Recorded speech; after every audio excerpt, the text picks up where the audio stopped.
Dear educators, we have with us today Mrs. Amrita Burman, who is the Deputy Director for Sunbeam Group of Educational Institutions. Dr. Burman is a passionate educator who believes that it is only through education that India's destiny can change. Mrs. Burman has been associated with the reputed Sunbeam Group of Schools for over 27 years now. She did her MA and MBA from Kolkata. She has done her certificate course in educational leadership from Harvard Graduate School of Education. She, along with her team, have researched and worked on the Sunbeam Percept, which guides the academic and co-curricular transactions at Sunbeam. She closely monitors the unpacking of the Percept across 25 Sunbeam schools. She has traveled widely both in India and abroad and is in complete sync with happenings in the field of education all around. She is also the head of Round Square of Sunbeam Schools. She was part of the FICCI Arise delegation which visited London in February 2019 to attend Learn It and has also attended the Microsoft World Educators Conference E2 in Paris besides being present as panelist and expert in the host of national and international conferences. We welcome you, ma'am, and ma'am will be talking about the teaching-learning relationship today. So, ma'am, the dice is all yours for the next 30-35 minutes. Thank you so much, Pankaj, for that very generous introduction. And I really Pleasure, hope ma'am. I was just listening to Revati, and I was thinking that both Revati and I have been given this challenge, which is post lunch.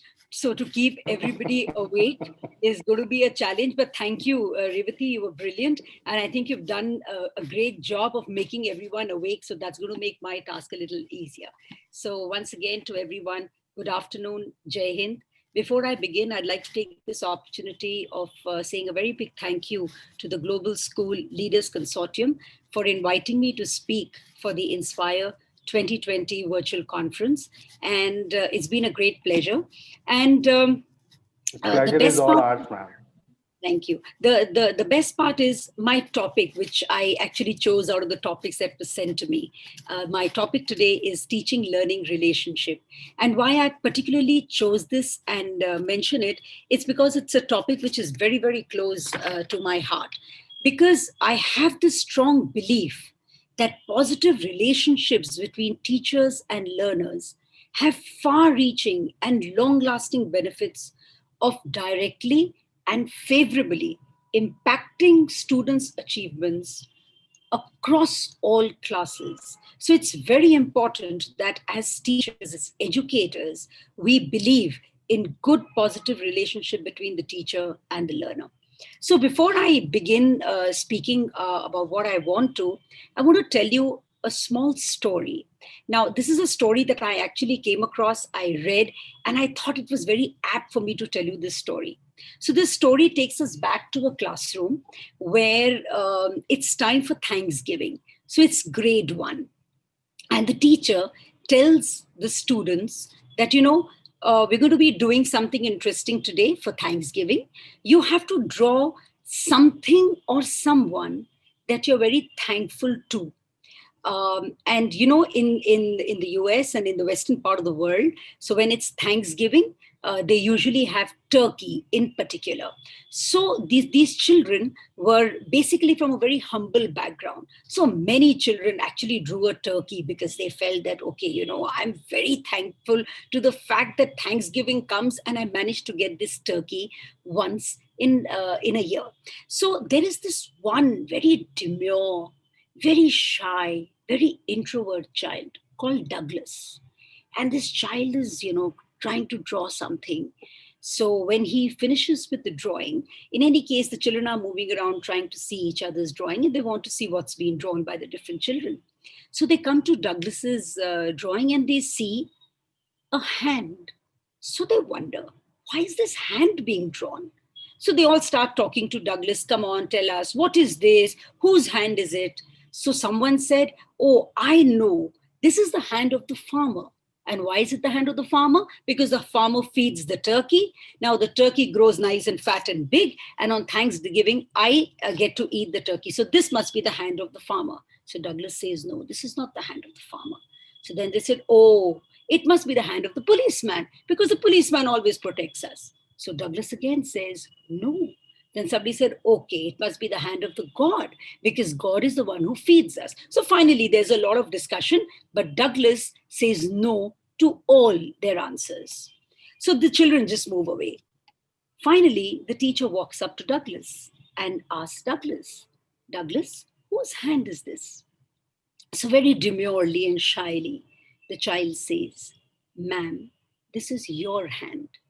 And the teacher just goes back and tries to remember the number of times she had held the hand of Douglas to probably help him to hold the pencil well and to write well, or those long walks that she's had with him because she felt that Douglas was low and Douglas needed him. So suddenly the teacher realized her importance in the life of Douglas. So here, the story actually speaks more than about just thankfulness.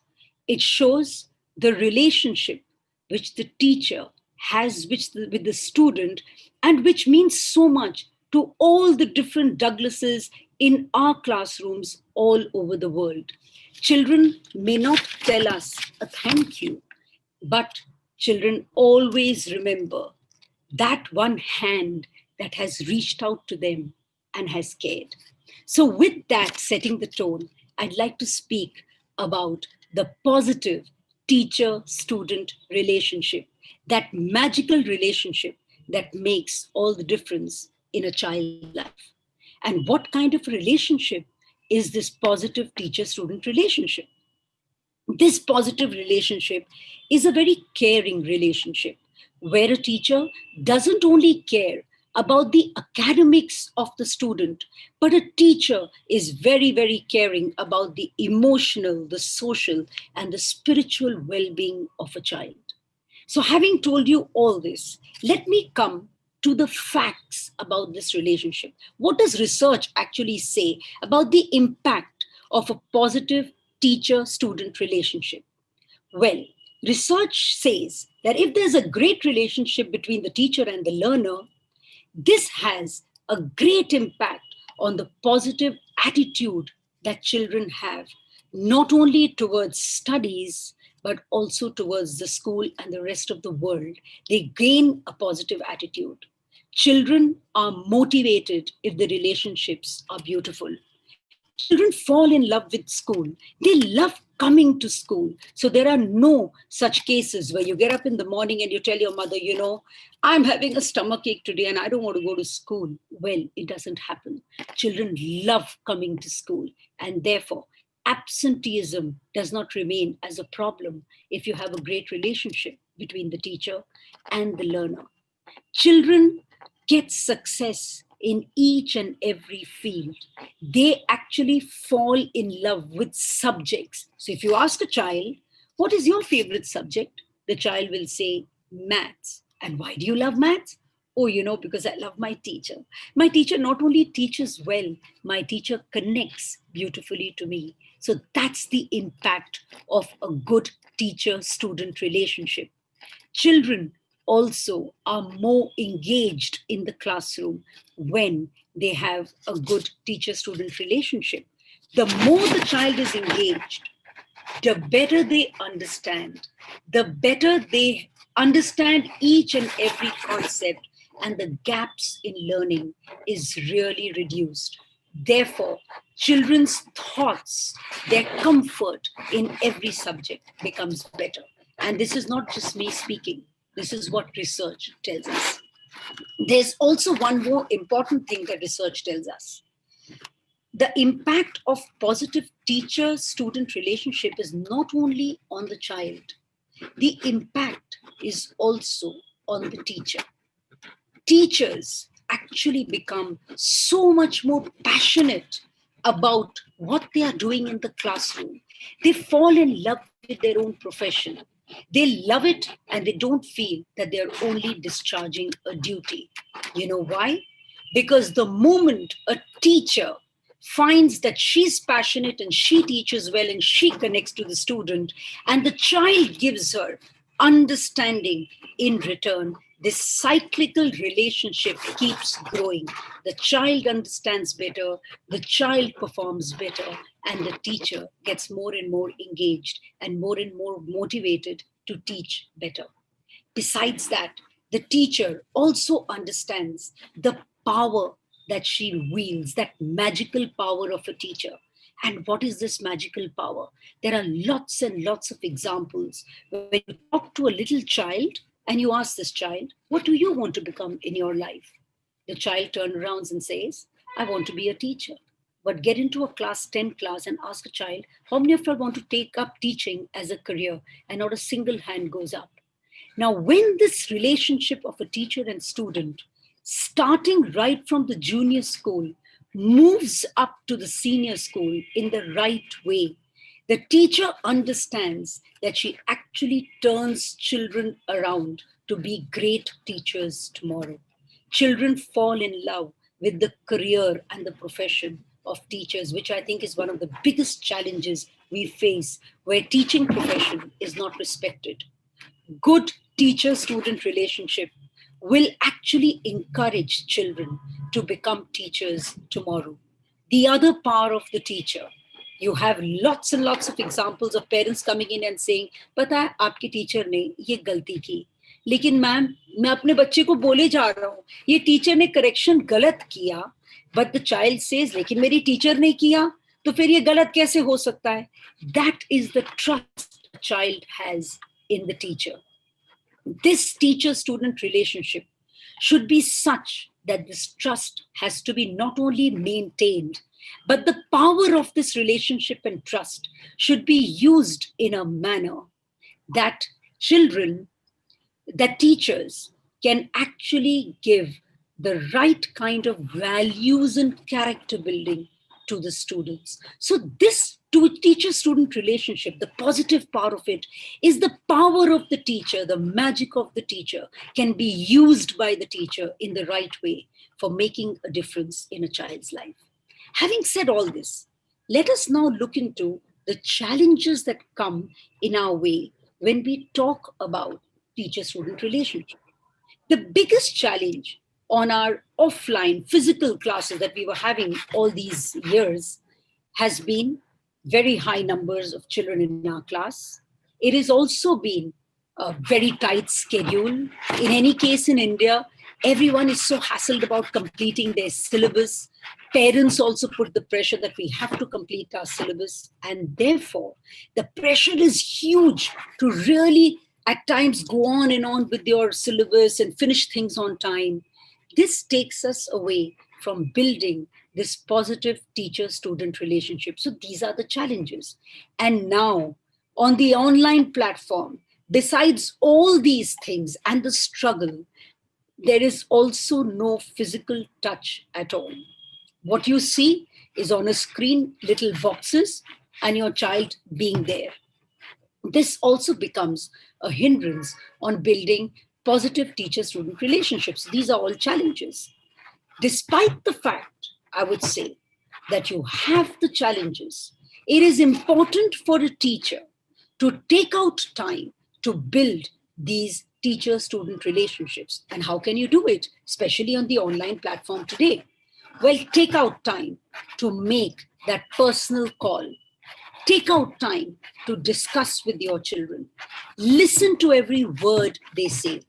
Listen also when you have a conversation to the unsaid words. It's important for you to understand where the children are and where your relationship, your understanding is supposed to take the child to. Send those video messages. Pick up an email link and speak to the child through the mail. It's important that we actually connect beautifully to our children. Remember, for building good relationships, even on the online platform, it is not so much the quality. How many times you do it is not so important. What's important is the quality of connect you try to create with your student. That is going to help you to have a good teacher-student relationship. Let us invert the triangle. Every time we have cognition and academics at the base of it, but we have to invert the triangle now.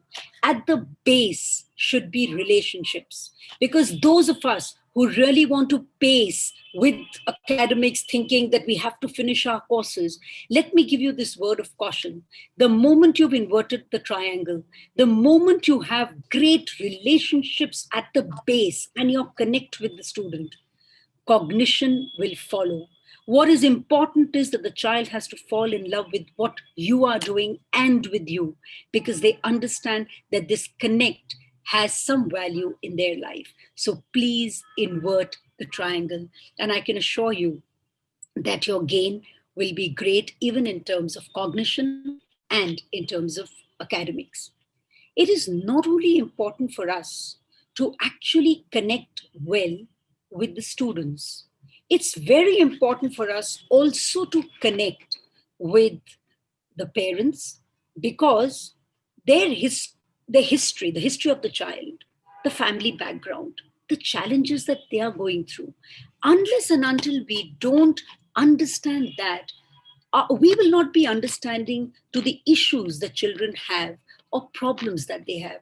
I think we'll be more patient with children if we know their background. So it's important to know the family setting. For that, it's very important for you not only to keep a connect with the students, but to keep a great connect even with the parents.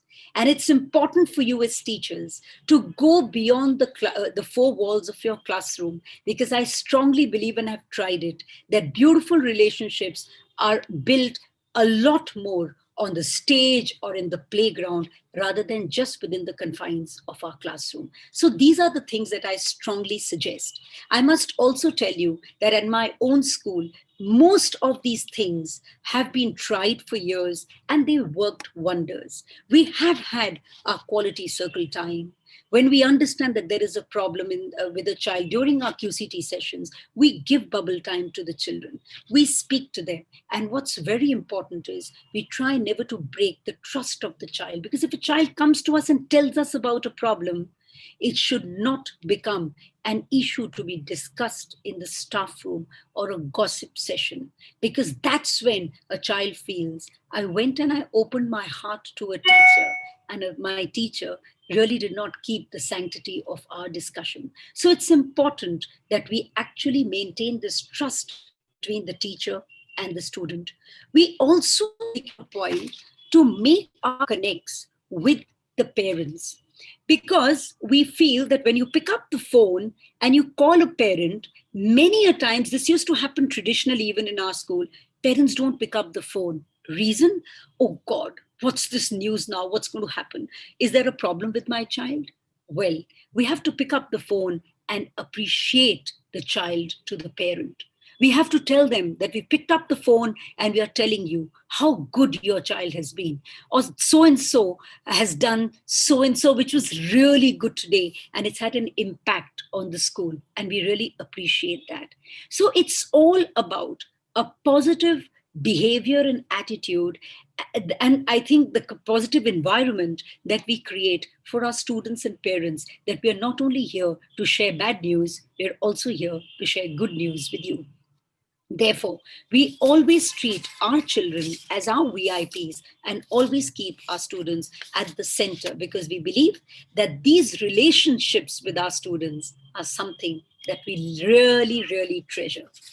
Having said that, I want to, coming a little bit towards the end of what I wanted to say, I want to again end with a beautiful story. Now, this story comes from the mythology, and it's a Ramayana story. So everybody is aware about the Ramayana. We've all kind of read it in different forms. We are aware of the fact that Sita was abducted. She was taken to Lanka. And of course, there was a mission that everybody set out on, especially the monkey army, the Vanar Sena, that they would get Sita back.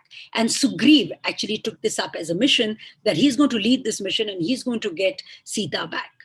So all, the whole lot, the Vanar Sena went to Land's End at the end of India, and they were absolutely overwhelmed to see the ocean, huge, wide ocean.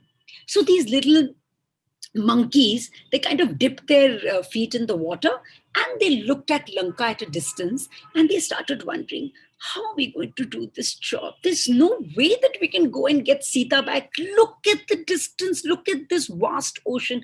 How are we going to manage? So they all sat down, quite sad. I think it's going to be a very tough job to do. Now, Angad was the crown prince. So Angad had a chip on his shoulder. He came with all the air and he said, okay, let me have a look. And he sees Lanka at a distance and he says, well, I think I can do this job. Well, I think I have the power to go to Lanka. But you know what? I think I will not be able to come back from Lanka. So I really agree with you. This is going to be a very tough job for us to do.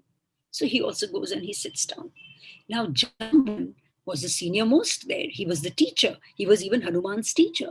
So what he does is he also says that, when I was young, I think I could have done this job very well. I could have gone to that side, got Sita back. But in this old age, it's going to be a little difficult for me. So what he does is he suddenly sees Hanuman sitting in a corner, very quiet, not saying a word. So he goes to Hanuman and he puts his hand around Hanuman and he says, Hanuman, why are you sitting here so quietly?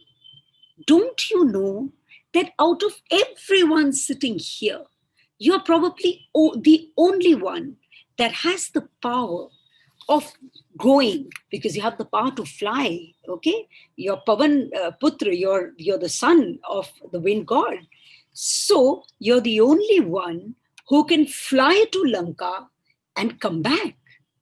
So Hanuman gets inspired, and everybody knows after that what happened. He went all the way to Lanka. He not only got Sita back, he even burnt Lanka up.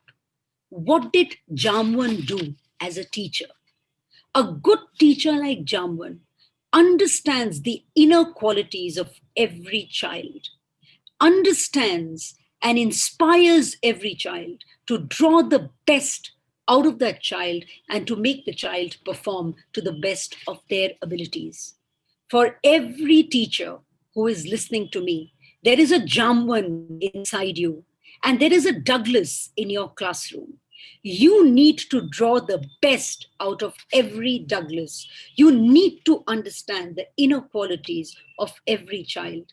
And the best way of doing it is connecting with your students first, understanding every child. Your relationship, the teacher learner relationship, is that inexplicable magic that can make a difference in every child's life. With that, I would just want to end with a quote which is very often said. It is a very commonly said quote, but I still think it's a beautiful quote, and I think it's very apt at this time. It is a quote by Henry Brooks Adams that says, teachers affect eternity. No one can tell where their influence stops. So believe in yourself, dear teachers, and trust that you are the one, you have the power to make all the difference in the life of the child. With that, I rest my case. Thank you. Thank you so much, ma'am. Frankly speaking, your entire presentation took me to my school days, and it felt like I'm sitting in a class and listening to my teacher. It's a wonderful, wonderful session, ma'am. I think there are few questions from one of my youngest colleague. Her name is Neha, and she is doing her master's, I think, in psychology, child psychology. Neha, do you Okay. have any questions? Yes, sir. I have a question for ma'am. Uh, Yes. Ma'am, after parents, a child who sees as an idol is her or his teacher. So, Absolutely. what are the two tips you would like to give every teacher out there to strengthen that bond and bring out the best in their students, whoever they have as their child or student in their front career. Right. So, though I pretty much mentioned that in my talk, but I would still like to mention once again, Neha, since you asked me, I think this relationship between the teacher and the student is one of great trust. So, I think if you really want to build a strong relationship with your student, number one, you have to trust in what the child tells you. Number two, you have to trust that every child has it in them. If you really look at every child positively, that every child has some qualities, and you never give up on your child, there is no way that a child cannot progress. There have been umpteen cases where children have come back and thanked a number of teachers that, ma'am, you were the one, for example, who were the turning point in my life. You remember when you did this with me, ma'am? It made a difference in my life. This does happen with everyone. Great teachers can make a difference. And I think, as good teachers, to make a good relationship with your child, you have to talk to them. And more important than that, you have to really listen to them and listen to what is not even being said. Your intuition on understanding your child, I think, is extremely important. And every teacher, I'm 100% sure, can make a difference in a child's life. Thank you, ma'am. Wonderful, ma'am. Thank you so much. It's a pleasure to have you in the forum, ma'am. Thank you. Thank A you so pleasure. much. Thank you so Thank you. much. Thank you. Take care. Thank you.